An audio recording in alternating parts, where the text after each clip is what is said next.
Hello दोस्तों, smart अड्डा में आप सभी का स्वागत है। आप कैसे हैं? आशा करते हैं आप सब ठीक-ठाक होंगे, अच्छे होंगे। आज हम लोग लेके आए हैं जो हम लोग पहले वाले टॉपिक में पढ़े थे, पोषण के बारे में, पोषण चैप्टर स्टार्ट किए थे, प्रकाश संश्लेषण के बारे में, उसी से रिलेटेड कुछ ऑब्जेक्टिव सेशन आज करने वाले हैं। चलिए कुछ ऑब्जेक्टिव सेशन को देखते हैं, आज का कैसा होने वाला है ऑब्जेक्टिव सेशन। चलिए देखते हैं। आज क्या है, आज पोषण चैप्टर का कुछ ऑब्जेक्टिव लेके आए हैं। क्लास 10 साइंस का, क्लास 10 साइंस का और ऑब्जेक्टिव क्वेश्चंस है कुछ, ऑब्जेक्टिव प्रैक्टिस सेट है कुछ। चलिए देखते हैं ऑब्जेक्टिव क्वेश्चन कैसा होने वाला है। चलिए सबसे पहला क्वेश्चन है दोस्तों, सबसे पहला क्वेश्चन है ऑब्जेक्टिव में, सबसे पहला क्वेश्चन है स्वपोषी पोषण के लिए क्या आवश्यक है। याद रहे, पढ़े थे हम लोग स्वपोषी पोषण। स्वपोषी पोषण में हम लोग क्या पढ़े थे? ऐसा पोषण जिसमें जीव अपना भोजन, अपना खाना स्वयं बनाते हैं। सूर्य प्रकाश, कार्बन डाइऑक्साइड और क्लोरोफिल और जल का हेल्प से, ये चार चीज के हेल्प से कार्बन, ये चार चीज के हेल्प से पेड़ पौधे अपना भोजन स्वयं निर्माण करते हैं, भोजन का स्वयं निर्माण करते हैं, अपना भोजन को बनाते हैं। उसको क्या कहते थे? उसको कहते थे हम लोग स्वपोषी पोषण। अभी क्वेश्चन आया है स्वपोषी पोषण से रिलेटेड, कहा है कि स्वपोषी पोषण के लिए क्या आवश्यक है, स्वपोषी पोषण के लिए क्या जरूरी है। स्वपोषी पोषण के लिए पहला ऑप्शन है क्लोरोफिल। क्लोरोफिल तो आवश्यक है ही, बिना क्लोरोफिल का सूर्य प्रकाश का अवशोषित नहीं हो पाएगा। ओके, बिना क्लोरोफिल, अगर क्लोरोफिल नहीं रहेगा तो स्वपोषी पोषण में सूर्य प्रकाश को अवशोषित करना मुश्किल होगा, सूर्य प्रकाश अवशोषित नहीं होगा। दूसरा है बी नंबर में ऑप्शन, सूर्य का प्रकाश। सूर्य का प्रकाश भी अति आवश्यक है स्वपोषी पोषण के लिए या प्रकाश संश्लेषण के लिए, या पेड़ पौधे अपना भोजन जो निर्माण करते हैं, सूर्य प्रकाश और क्लोरोफिल अति आवश्यक है। ये दोनों एक दूसरे से रिलेटेड है। दूसरा दूसरा कार्बन डाइऑक्साइड। कार्बन डाइऑक्साइड भी बहुत जरूरी है। कार्बन का स्रोत है, एक अकार्बनिक चीज है। कार्बन डाइऑक्साइड क्या है? एक अकार्बनिक चीज। और कार्बन डाइऑक्साइड क्या का स्रोत है? कार्बन का स्रोत है किसके अंदर? पेड़ पौधों के अंदर। पेड़ पौधों के अंदर या ग्लूकोज के अंदर कार्बन का स्रोत कौन है? Carbon dioxide. तथा जल या हाइड्रोजन का स्रोत, ऑक्सीजन का स्रोत। ऑक्सीजन निकलता जो है, ऑक्सीजन प्रोड्यूस होता है उपोत्पाद के रूप में, किससे निकलता है? जल से निकलता है।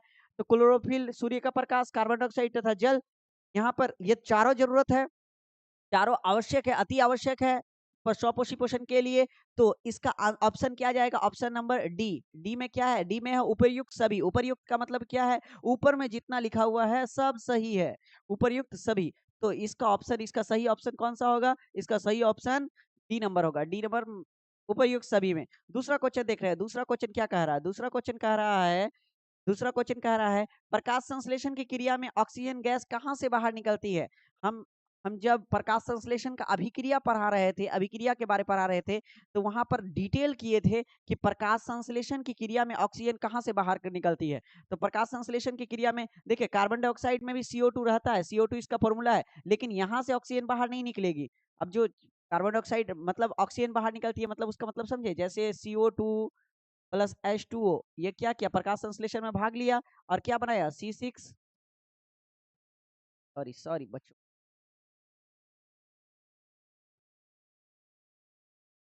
हाँ।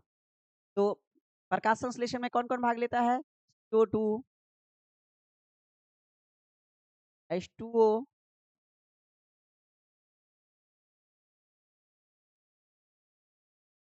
CO2, H2O, फिर किसका निर्माण करता है? ग्लूकोज का निर्माण करता है, C6H12O6।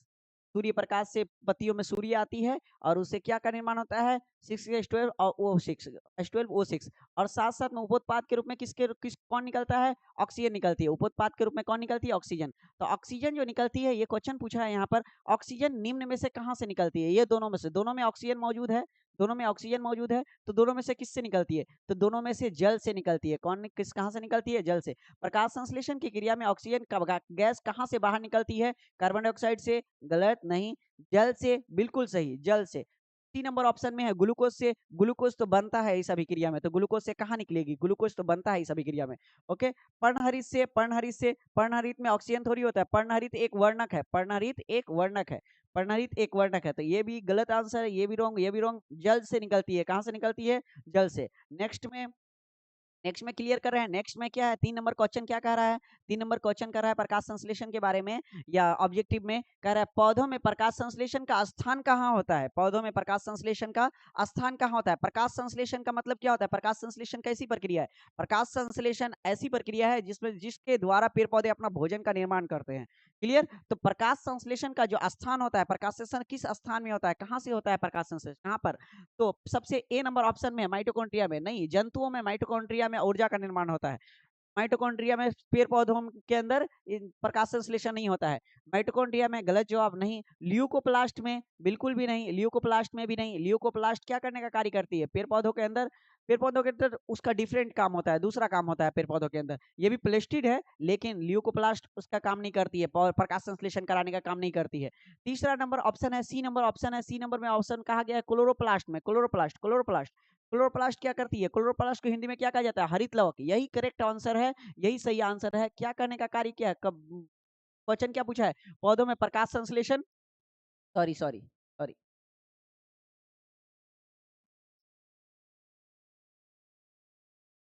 पौधों में प्रकाश संश्लेषण, पौधों में प्रकाश संश्लेषण कहाँ होता है? माइटोकॉन्ड्रिया में नहीं होता है, बिल्कुल भी नहीं। माइटोकॉन्ड्रिया में नहीं होता है, ल्यूकोसाइट में भी बिल्कुल नहीं होता है। हाँ, हरित लवक में होती है प्रकाश संश्लेषण, क्योंकि हरित लवक ही क्या, हरित लवक में ही कौन सा वर्णक पाया जाता है? क्लोरोफिल पाया जाता है। तो क्लोरोफिल हरित लवक में पाया जाता है। तो प्रकाश संश्लेषण भी कहाँ पर होने का कार्य करता है, कहाँ पर होता है? हरित लवक में। हरित लवक कहाँ होती है? पत्तियों में। हरित लवक के किस भाग में होती है? ग्रेना नाम से भाग में होती है। किस भाग में होती है? ग्रेना नामक भाग होती है एक, हरित लवक में ग्रेना नाम से एक भाग होती है। उस भाग में क्या होती है? प्रकाश संश्लेषण की मेन क्रिया होती है। तो प्रकाश संश्लेषण कहाँ होती है? मेनली प्रकाश संश्लेषण क्लोरोप्लास्ट में होती है, क्लोरोप्लास्ट। डी नंबर ऑप्शन में है डिक्टियोसोम। डिक्टियोसोम नहीं गुरु, डिक्टियोसोम नहीं। डिक्टियोसोम में, ये डिक्टियोसोम किसको कहा जाता है? जो राइबोसोम का समूह है उसको क्या कहा जाता है? डिक्टियोसोम कहा जाता है। ये डिक्टियोसोम में नहीं होता है। क्लियर। चलिए, या गोल्जी गोल्जी बॉडी, वो उसको डिक्टियोसोम कहा जाता है। चलो आगे, आगे का नेक्स्ट क्वेश्चन है। नेक्स्ट क्वेश्चन क्या है? दूसरा क्वेश्चन क्या है? चौथा नंबर क्वेश्चन। चौथा नंबर क्वेश्चन कहता है पौधों की पत्तियों का रंग हरा किसके कारण होता है? पौधों की पत्तियों का रंग हरा किसके कारण होता है? ये किसके कारण होता है पौधों की पत्तियों का रंग हरा? तो पौधों की पत्तियों का जो रंग होता है उसको वो हरा होता है क्लोरोफिल के कारण। तो ऑप्शन में हम चेक करेंगे क्लोरोफिल कहाँ पर है, क्लोरोफिल कहाँ है। तो क्लोरोफिल के बारे में थोड़ा फिर जानेंगे, थोड़ा इसके बारे में। तो क्लोरोफिल क्या करने का कार्य करती है पेड़ पौधों में? पत्तियों का रंग हरा करने का कार्य करती है। दूसरा मेन काम उसका क्या होता है? दूसरा काम होता है क्लोरोफिल में, क्लोरोफिल का दूसरा काम क्या होता है? क्लोरोफिल का दूसरा काम पौधों में जो प्रकाश संश्लेषण का जो ये है, प्रकाश संश्लेषण कराने का कार्य करता है। जो प्रकाश संश्लेषण कराने, प्रकाश संश्लेषण के लिए जो सूर्य का प्रकाश आवश्यक है, सूर्य का प्रकाश, सूर्य प्रकाश को अवशोषित करने का कार्य कौन करता है? सूर्य प्रकाश को अवशोषित करने का काम क्लोरोफिल करती है। कौन करती है? क्लोरोफिल। इसका मेन काम है उस वो क्लोरोफिल है। और फिर दूसरा काम क्या है? पौधों की पत्तियों को हरा करना। पौधों की पत्ती, क्लोरोफिल वर्णक का कलर ही होता है हरा। इसी क्लोरोफिल के कारण पेड़ पौधे की पत्तियां कैसी होती है? हरी हरी होती है। पौधों की पत्तियों का रंग हरा किसके कारण होता है? क्लोरोप्लास्ट। बिल्कुल रॉन्ग नहीं, ल्यूकोप्लास्ट नहीं, क्लोरोफिल। बिल्कुल सही, बिल्कुल सही, सही जवाब। क्लोरोफिल क्या करने का कार्य करता है? करने का कार्य करता है, क्लोरोफिल का रंग ही होता है हरा। ये पेड़ पौधों की पत्तियों का रंग भी हरा होता है, क्योंकि क्लोरोफिल कहाँ पाया जाता है? पेड़ पौधों की पत्तियों में कहा पाया जाता है। नंबर में है इनमें से कौन नहीं, इनमें से कोई नहीं, तब टिक लगाते जब तीनों में से कोई नहीं रहता। यहाँ पर तो क्लोरोफिल मिल गया। चलिए नेक्स्ट, नेक्स्ट नेक्स्ट क्वेश्चन देखते हैं। नेक्स्ट क्वेश्चन में क्या कह रहा है? नेक्स्ट क्वेश्चन में कह रहा है, दूसरा क्वेश्चन में कह रहा है कवक में पोषण की कौन सी विधि पाई जाती है? फंजाई में पोषण की कौन सी विधि पाई जाती है? जब मृत जीवी पोषण पढ़ा रहे थे तब उसी टाइम डिटेल से बताए थे कि कवक में कौन सा पोषण की विधि पाई जाती है? मृत जीवी पोषण पाई जाती है। कवक किसका भाग है किस प्रकार का पोषण करता है? मृत जीवी पोषण करने का कार्य करता है। तो सबसे फर्स्ट ऑप्शन में क्या देखा लिखा है? सबसे फर्स्ट ऑप्शन में स्वपोषी पोषण। कवक स्वपोषी पोषण करने का कार्य करता है क्या? या अपने से खाना खुद बनाता है क्या? बिल्कुल भी नहीं, कवक अपने से खाना बिल्कुल भी खुद नहीं बनाता है। स्वपोषी पोषण, स्वपोषी पोषण करने का कार्य नहीं करता है कवक। दूसरा दूसरा ऑप्शन क्या है? दूसरा ऑप्शन मृतजीवी है। मृतजीवी, मृतजीवी क्या ये कवक मृतजीवी पोषण करती है? बिल्कुल हाँ, मृतजीवी सही जवाब है। मृतजीवी पोषण करने का कार्य करती है कवक। कवक का ही एक प्रकार का नाम क्या है? कवक का ही एक प्रकार का मशरूम है। मशरूम किसके अंदर आता है? कवक के अंदर आता है। तो कवक किस प्रकार के पोषण में भाग लेती है? मृतजीवी। और कवक के अंदर किस प्रकार का पोषण होता है? मृतजीवी पोषण। और सी नंबर में ऑप्शन में परजीवी, बिल्कुल भी नहीं। संभोजी, संभोजी का मतलब प्राणी संपोषी, बिल्कुल भी नहीं, प्राणी संपोषी भी नहीं। मृतजीवी, उसका सही ऑप्शन क्या होगा? मृतजीवी होगा। मृतजीवी कवक के अंदर पोषण की कौन सी विधि पाई जाती है? मृतजीवी विधि पाई जाती है। कौन सी? मतलब मृतजीवी का मतलब वो मरी हुई सड़ी गली चीजों से अपना भोजन प्राप्त करेगा, उसी को क्या कहते हैं? मृतजीवी कहते हैं। कवक क्या करता है? मरे हुए और सड़े गले पदार्थों से अपना भोजन प्राप्त करता है, उसी पोषण की विधि को क्या कहते हैं? मृतजीवी पोषण कहते हैं। नेक्स्ट क्या है? नेक्स्ट क्या है? नेक्स्ट दूसरा तो 6 नंबर क्वेश्चन में क्या है, अमीबा अपना भोजन, अमीबा कैसी जीव है, एक कोशिकीय जीव है। अमीबा कैसा जीव है, एक कोशिकीय जीव है। अभी अमीबा के बारे में पढ़ाए नहीं थे, फिर भी ऑब्जेक्ट क्वेश्चन करा दे रहे हैं। अमीबा अपना भोजन किसकी सहायता से पकड़ता है। अमीबा क्या है, एक कोशिकीय जीव है और जिसका आकार हमेशा अनिश्चित होता है, जो अपना आकार, अपना शरीर का आकार हमेशा बदलते रहता है। वो क्या, वो फीचर किस जीव के अंदर पाया जाता है, वो गुण अमीबा के अंदर पाया जाता है। वो अपना शरीर का आकार हमेशा बदलते रहेगा, फिर एक कोशिकीय होता है, एक ही कोशिका के द्वारा पूरा जीवन का संचालन करेगा। यहाँ पर क्वेश्चन है, अमीबा अपना भोजन किसकी सहायता से पकड़ता है। फर्स्ट ऑप्शन में है ए नंबर कुटपाद। कुटपाद, चलिए पहले कुटपाद ही ऑप्शन सही है, लेकिन पहले आगे देख रहे हैं कुटपाद के अलावा क्या क्या दिया हुआ है। सीलिया किसको कहा जाता है, कोई भी जीव के अंदर छोटा छोटा परवर्ध रहता है, छोटा छोटा परवर्ध रहता है, उसको क्या कहा जाता है, सीलिया। तो सीलिया बिल्कुल भी नहीं ऑप्शन होगा। अमीबा सीलिया के द्वारा भोजन नहीं पकड़ता है। अमीबा सीलिया के द्वारा भोजन नहीं पकड़ता है। सीलिया उन जीवों के अंदर रहती है जो जल में होती है, अमीबा भी जल में होती है, लेकिन सीलिया के द्वारा अमीबा भोजन नहीं पकड़ता है। यहाँ पर कहा है कि भोजन किसकी सहायता से पकड़ता है, लाइसोसोम नहीं, लाइसोसोम तो कोशिका के अंदर पाई जाने वाली अंग है, लाइसोसोम के द्वारा भोजन को पकड़ा नहीं जाता है। दूसरा नेक्स्ट ऑप्शन है, नेक्स्ट मुख गुहा। बिल्कुल भी नहीं, अमीबा के अंदर कोई मुख गुहा नहीं होता है। वो कुछ समय के लिए एक एक एक नकली मुंह बनाता है, जिसको कुटपाद कहा जाता है, सीडोपोडिया कहा जाता है। क्या कहा जाता है, सीडोपोडिया, इंग्लिश में सीडोपोडिया। ठीक है, वो नकली मुंह बनाता है, उसी के द्वारा क्या भोजन ग्रहण करता है। ठीक है, तो इसका ऑप्शन में सही ऑप्शन क्या होगा, सही आंसर क्या होगा, कुटपाद होगा। कौन सा ऑप्शन होगा, सही ऑप्शन कुटपाद। क्लियर। नेक्स्ट दूसरा क्वेश्चन देख रहे हैं, दूसरा क्वेश्चन क्या है। दूसरा क्वेश्चन यहाँ कह रहा है, नेक्स्ट क्वेश्चन कह रहा है 7 नंबर क्वेश्चन, मनुष्य में पाचन की क्रिया कहाँ से आरंभ होती है। मनुष्य में पाचन की क्रिया कहाँ से आरंभ होती है, कहाँ से शुरू होती है मनुष्य में पाचन की क्रिया। मनुष्य में पाचन की क्रिया कहाँ से शुरू होती है, मुख से शुरू होती है। कहाँ से शुरू होती है, मुख से। मुख में सबसे पहले क्या करेंगे, सबसे पहले जैसे ये यहाँ पर यह है, ये मुख में सबसे पहले भोजन जाएगा। यहाँ पर क्या करेगा, यहाँ का एंजाइम, यहाँ पर एक टाइलिन नाम से एंजाइम पाया जाता है। टाइलिन, टाइलिन या एमाइलेज, या एमाइलेज, टाइलिन या एमाइलेज नामक एंजाइम पाया जाता है मुख में। मुख में ही भोजन का पाचन क्या होगा, स्टार्ट होगा। भोजन पचना कहाँ से स्टार्ट होता है, भोजन का पाचन कहाँ से स्टार्ट होता है, मुख से स्टार्ट होता है। इसको भौतिक, भोजन का पचने का कौन सी प्रक्रिया कहा जाएगा, भौतिक प्रक्रिया कहा जाएगा। भौतिक प्रक्रिया भी होती है और रासायनिक प्रक्रिया भी होती है। एमाइलेज भाग लेता है, टाइलिन भाग लेती है। क्लियर। दूसरा, मनुष्य में पाचन की क्रिया कहाँ से आरंभ होती है, वो क्वेश्चन है। मनुष्य में पाचन की क्रिया अमाशय से, बिल्कुल भी नहीं, अमाशय से आरंभ नहीं होती है। मुख गुहा से, मुख गुहा को तब तक रख रहे हैं। दूसरा ऑप्शन को देख रहे हैं, गर्सनी से, बिल्कुल भी नहीं, गर्सनी से भी नहीं। छोटी आंत से नहीं, छोटी आंत तो भोजन, पाचन पाचन तंत्र का अंतिम भाग होता है। क्लियर। मुख गुहा से, कहां से स्टार्ट होती है, मुख गुहा से।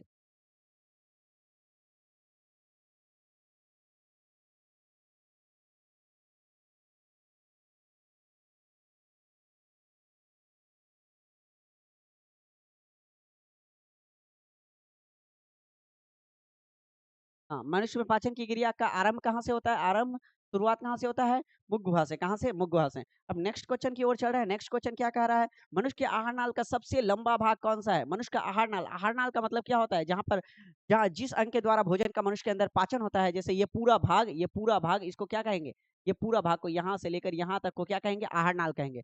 तो मनुष्य के पाचन तंत्र का सबसे लंबा भाग कौन सा है, तो सबसे लंबा भाग ये वाला है, ये वाला। इसको कहा जाता है क्या, इसका नाम क्या है, छोटी आंत। इसका नाम क्या है, छोटी आंत। तो मनुष्य के आहार नाल का सबसे लंबा भाग क्या है, छोटी आंत। तो गर्शनी बिल्कुल भी गलत जवाब नहीं, सही जवाब नहीं है। अमाशय सही होगा क्या, नहीं, बिल्कुल भी नहीं। अमाशय किसको कहा जाता है, इस भाग को अमाशय कहा जाता है। अमाशय में भोजन अस्थायी तौर पर रहती है। नेक्स्ट ऑप्शन है छोटी आंत, बिल्कुल छोटी आंत सही जवाब है। छोटी आंत क्या करती है, छोटी आंत क्या करती है, भोजन का अवशोषण करती है और भोजन का पूर्ण पाचन करती है। और छोटी आंत ही आहार नाल का सबसे लंबा भाग है। आहार नाल का सबसे लंबा भाग का नाम छोटी आंत। अब नेक्स्ट क्वेश्चन की ओर चल रहे हैं। नेक्स्ट क्वेश्चन क्या कह रहा है, नेक्स्ट क्वेश्चन कह रहा है, मानव शरीर की सबसे बड़ी ग्रंथि कौन सी है। मानव शरीर की सबसे बड़ी ग्रंथि, ये मानव जो शरीर है इसका सबसे बड़ा ग्रंथि का नाम, इसके सबसे बड़ी ग्रंथि कौन सी है। तो अग्नाशय भी एक ग्रंथि है, लेकिन सबसे बड़ी ग्रंथि नहीं है। नेक्स्ट, यकृत। यकृत सबसे बड़ी ग्रंथि है। मानव शरीर की सबसे बड़ी ग्रंथि का नाम यकृत। लीवर, ठीक है। लीवर किसको कहा जाता है, ये भाग लीवर है, ठीक है। जिसको कलेजा कहा जाता है ना, उसी को लीवर, हिंदी में, प्योर हिंदी में लीवर कहा जाता है, नहीं, हिंदी में यकृत कहा जाता है और इंग्लिश में लीवर कहा जाता है। ठीक है। सी नंबर ऑप्शन में जठर ग्रंथि। जठर ग्रंथि तो एक ग्रंथि, जठर ग्रंथि बहुत छोटी ग्रंथि है, ठीक है, वो सबसे बड़ी ग्रंथि नहीं है। लार ग्रंथि नहीं, लार ग्रंथि मुख गुहा में पाया जाता है, लेकिन ये सबसे बड़ी ग्रंथि नहीं है। ऑप्शन नंबर कौन सा, B number, option number B सही आंसर है। क्लियर। यकृत। नेक्स्ट ऑप्शन देख रहे हैं, नेक्स्ट क्वेश्चन देख रहे हैं, अमाशय में कौन सा अम्ल स्रावित होता है? अमाशय में कौन सा अम्ल स्रावित होता है? कौन सा अम्ल अमाशय से में निकलता है, स्रावित होता है? अमाशय में कौन सा अम्ल स्रावित होता है? तो ए नंबर ऑप्शन है सल्फ्यूरिक अम्ल। सल्फ्यूरिक अम्ल बिल्कुल भी नहीं, गलत जवाब। सल्फ्यूरिक अम्ल नहीं निकलता है अमाशय में। बी नंबर है नाइट्रिक अम्ल, बिल्कुल भी नहीं, बिल्कुल भी नहीं, नाइट्रिक अम्ल नहीं निकलने का कार्य करता है। हाइड्रोक्लोरिक अम्ल, सी नंबर हाइड्रोक्लोरिक अम्ल का निकलता है। अमाशय में कौन सा अम्ल का स्रावन होता है? कौन सा अम्ल निकलता है? हमारे अमाशय कौन सा अम्ल स्रावित करती है? हाइड्रोक्लोरिक अम्ल, HCl। कौन सा अम्ल स्रावित करती है? HCl। क्लियर। इसका पीएच मान कितना होता है अमाशय में? अमाशय में इसका पीएच मान 2 होता है, ठीक है। और इसका हाइड्रोक्लोरिक अम्ल स्रावित जो होती है, इसका कार्य क्या होता है? इसका कार्य होता है, जो जितने भी बैक्टीरिया हैं भोजन के साथ, जितने भी बैक्टीरिया आते हैं, अब जैसे वायुमंडल में कितना बैक्टीरिया पाया जाता है, आता है जो, तो उसको क्या करने का कार्य करती है? नष्ट करने का कार्य करती है। कौन? ये अमाशय में निकलने वाला हाइड्रोक्लोरिक अम्ल। एसिटिक अम्ल बिल्कुल भी नहीं, एसिटिक अम्ल तो चींटी के डंक में पाया जाता है। तो ये सी में नंबर ऑप्शन सही आंसर है। सी नंबर ऑप्शन कहां पर निकलती है, कहां पर स्रावित होती है? हाइड्रोक्लोरिक अम्ल, हाइड्रोक्लोरिक अम्ल अमाशय में स्रावित होती है। मनुष्य के लार में कौन सा एंजाइम पाया जाता है? मनुष्य, नेक्स्ट क्वेश्चन देख रहे हैं, मनुष्य में लार, मनुष्य मनुष्य की जो लार है उसमें कौन सा एंजाइम पाया जाता है? कौन सा एंजाइम, उसका एंजाइम का नाम क्या है? उस एंजाइम कौन सा, किस प्रकार का एंजाइम पाया जाता है वो? तो ये पहले, थोड़ी देर पहले हम बताएं कि मनुष्य के मुख गुहा में लार ग्रंथि पाई जाती है, बिल्कुल साइड में, बिल्कुल साइड में लार ग्रंथि पाई जाती है। लार ग्रंथि में सबसे पहला ऑप्शन है पेप्सिन। लार ग्रंथि में कौन सा ये पाया जाता है, एंजाइम पाया जाता है? पेप्सिन बिल्कुल भी नहीं, रॉन्ग जवाब। ट्रिप्सिन, ट्रिप्सिन नहीं, बिल्कुल भी नहीं, ट्रिप्सिन भी नहीं निकलता है। सी नंबर एमाइलेज, एमाइलेज स्रावित होने का कार्य करती है, कहां पर? एमाइलेज। सी नंबर टाइलिन या एमाइलेज, इसका दो नाम है। मनुष्य के लार ग्रंथि में कौन सा एंजाइम स्रावित होता है? उस एंजाइम का दो नाम है, टाइलिन या एमाइलेज, टाइलिन या एमाइलेज। तो लार ग्रंथि में, मुख गुहा में लार ग्रंथि पाई जाती है। लार ग्रंथि से किस एंजाइम, कौन सा एंजाइम स्रावित होता है? टाइलिन या एमाइलेज। एमाइलेज का कार्य क्या है, तो होता है भोजन के कार्बोहाइड्रेट को पचाना, भोजन के कार्बोहाइड्रेट को पचाना। तो भोजन के कार्बोहाइड्रेट को पचाने का कार्य कौन करता है? टाइलिन या एमाइलेज, टाइलिन या एमाइलेज। तो टाइलिन या एमाइलेज कहां पर स्रावित होता है? मनुष्य के लार ग्रंथि के द्वारा स्रावित होता है। और नेक्स्ट है डी नंबर लाइपेज, बिल्कुल भी नहीं, लाइपेज भोजन के वसा का पाचन करता है। और कहां से स्रावित होता है? अग्नाशय रस से स्रावित, अग्नाशय से स्रावित होता है। कहां से स्रावित होता है? अग्नाशय से स्रावित होता है। नेक्स्ट, तो सही ऑप्शन कौन सा होगा? सी नंबर। नेक्स्ट, वसा का पाचन करने वाला एंजाइम कौन सा है? वसा का पाचन करने वाला एंजाइम क्या है? सबसे पहले जानते हैं वसा का मतलब क्या होता है। जितना भी चर्बीदार वाला सामान को क्या कहा जाता है? वसा कहा जाता है। इसका पाचन करने वाला एंजाइम का नाम कौन सा है? इसका कौन पाचन करता है वसा का पाचन? कौन सा एंजाइम करता है? तो सबसे पहले ये जानते हैं, वसा का पाचन अग्नाशय से निकलने वाले रस करेगा। कौन करेगा? अग्नाशय से रस का निकलने, अग्नाशय से निकलने वाला रस करेगा। और वसा को तोड़ने का काम कौन करेगा? वसा को तोड़ने का काम यकृत से निकलने वाला पित्त करता है। कौन करता है? पित्त। शरीर के अंदर पित्त पाया जाता है ना, वो वसा को तोड़ने का काम करता है। जिस प्रकार साबुन से चर्बीदार चीज टूट कर पानी में गिर जाती है, उसी प्रकार वसा को तोड़ने का काम कौन करती है? वसा को तोड़ने का काम पित्त करती है। लेकिन पचाने का कार्य कौन करती है? पचाने का कार्य कौन करती है गुरु? पचाने का कार्य ए नंबर ऑप्शन है पेप्सिन। पेप्सिन तो प्रोटीन का, प्रोटीन को तोड़ने का कार्य करती है। प्रोटीन को तोड़ने का काम पेप्सिन करती है। नेक्स्ट बी नंबर है लाइपेज, बिल्कुल सही आंसर। लाइपेज, लाइपेज पचाने का कार्य करती है। कौन पचाने का कार्य करती है? लाइपेज। तो वसा का पाचन कौन करता है? लाइपेज। क्लियर। दूसरा नंबर, नेक्स्ट, नेक्स्ट क्या कहा है? सी नंबर क्या कहा है? Amylase, amylase. एमाइलेज क्या करने का काम करती है? वसा का पाचन करने का? बिल्कुल भी नहीं, वसा का पाचन एमाइलेज नहीं करने का। एमाइलेज का कार्य होता है कार्बोहाइड्रेट का पाचन करना। किसका पाचन करना? कार्बोहाइड्रेट। ट्रिप्सिन, ट्रिप्सिन किसका कार्य करने का कार्य करती है? प्रोटीन का कार्य करने का, प्रोटीन को पचाने का कार्य करती है। तो ये लाइपेज, ये लाइपेज ही करेक्ट आंसर है। लाइपेज क्या करने का कार्य करेगा? वसा को पचाने का कार्य करेगा। ठीक है। नेक्स्ट क्वेश्चन को देख रहे हैं। नेक्स्ट क्वेश्चन कौन सा क्या है, क्या कर रहा, कह रहा है? दूसरा क्वेश्चन है, next question 13 number question, question number 13 कह रहा है भोजन का पूर्ण पाचन आहार नाल के किस भाग में होती है? भोजन का पूर्ण पाचन आहार नाल के किस भाग में होती है? क्वेश्चन कहा गया भोजन का पूर्ण पाचन आहार नाल के, मतलब पूरा पूरी पाचन आहार नाल का कौन सा भाग में होगा, कहाँ पर होगा? तो भोजन का पूर्ण पाचन आहार नाल के यकृत में। यकृत भोजन का पाचन करने का कार्य नहीं करता है। यकृत में जो रस निकलते हैं, यकृत में पित्त रस, वो लोग करते हैं, भाग लेते हैं। ठीक है। तो यकृत नहीं है, बिल्कुल भी नहीं। भोजन का पूर्ण पाचन यकृत में बिल्कुल भी नहीं होता है। बड़ी आंत में बिल्कुल भी नहीं। बड़ी आंत में क्या करता है? मल रहता है। मल, मल एकत्रित रहता है। मल रहता है और जल का अवशोषण होता है। भोजन का पूर्ण पाचन आहार नाल के किस भाग में होता है? भोजन का पूर्ण पाचन आहार नाल के आमाशय में, बिल्कुल भी नहीं। छोटी आंत में, बिल्कुल सही जवाब, छोटी आंत में भोजन का पूर्ण पाचन होता है। भोजन का पूर्ण पाचन किस भाग में होता है? आहार नाल के छोटी आंत में होता है और यह आहार नाल की सबसे लंबी भाग है। ठीक है, भोजन का पूर्ण पाचन भी होता है, भोजन का अवशोषण भी होता है। क्या करने का कार्य करता है? दो चीज करने का कार्य करेगा ये भोजन का पूर्ण पाचन भी करेगा और भोजन का अवशोषण करने का कार्य कौन करेगा? छोटी आंत। छोटी आंत में पाई जाने वाली विलाई, छोटी आंत में पाए जाने वाला दीर्घरोम क्या करने का कार्य करता है? छोटी आंत में पाए जाने वाला दीर्घरोम भोजन का पूर्ण पाचन तो करने का कार्य करता ही है, फिर अवशोषण करने का भी कार्य करता है। वही लास्ट में क्वेश्चन आ गया दूसरा। नेक्स्ट क्वेश्चन 14 नंबर क्वेश्चन क्या कह रहा है? 14 नंबर क्वेश्चन कह रहा है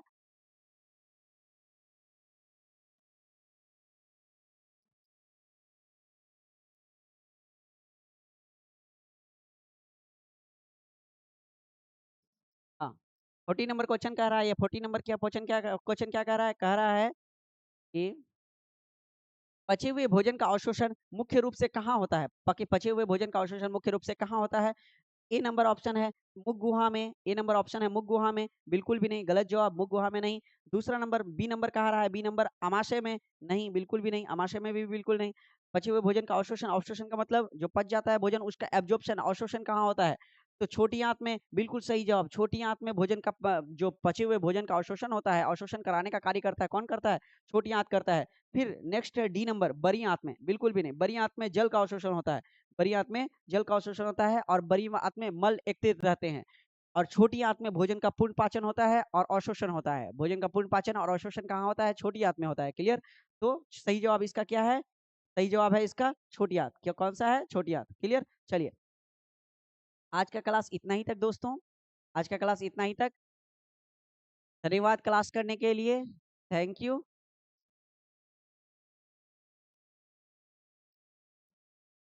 नेक्स्ट चैप्टर हम लोग पढ़ेंगे शोषण के बारे में, लेकिन इससे पहले हम लोग पोषण को थोड़ा डिटेल से जानेंगे और पोषण चैप्टर को अभी खत्म नहीं हुआ है, पोषण चैप्टर का ऑब्जेक्टिव सेशन आया है अभी। क्लियर? अब पोषण चैप्टर थोड़ा सा रहेगा, चलेगा, उसके बाद कौन सा चैप्टर स्टार्ट होगा? शोषण चैप्टर स्टार्ट होगा। तो जुड़े रहिए हमारे साथ। लेक्चर अच्छा लगा आपको तो स्मार्ट अड्डा को सब्सक्राइब कीजिए, बेल आइकन को भी टिक कीजिएगा, लाइक भी कीजिएगा, शेयर भी कीजिएगा, कमेंट भी।